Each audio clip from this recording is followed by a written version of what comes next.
நாம் தமிழர் கட்சி நிர்வாகி சாட்டை துரைமுருகன் செல்போனில் இருந்த ஆடியோ வெளியான விவகாரம் தொடர்பாக சம்பந்தப்பட்ட காவல்துறை அதிகாரிகள் மீது நடவடிக்கை எடுக்க கோரி சென்னை டிஜிபி அலுவலகத்தில் அக்கட்சியின் சார்பில் புகார் மனு அளிக்கப்பட்டுள்ளது. பின்னர் செய்தியாளர்களிடம் பேசிய அக்கட்சியின் வழக்கறிஞர் சங்கர், சாட்டை முருகனின் 2 செல்போனை திருச்சி டிஎஸ்பி ஆனந்த் கைப்பற்றிய நிலையில் எப்படி ஆடியோ வெளியானது என்று கேள்வி எழுப்பியதோடு சம்பந்தப்பட்டவர்கள் மீது கடும் நடவடிக்கை எடுக்க வேண்டும் என வலியுறுத்தியுள்ளார்.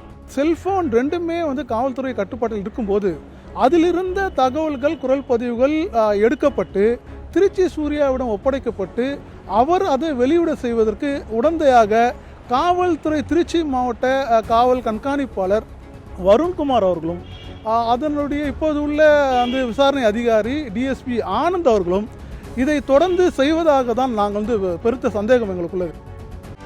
செய்திகளை உடனுக்குடனும் துல்லியமாகவும் தெரிந்து கொள்ள சப்ஸ்கிரைப் பண்ணுங்க.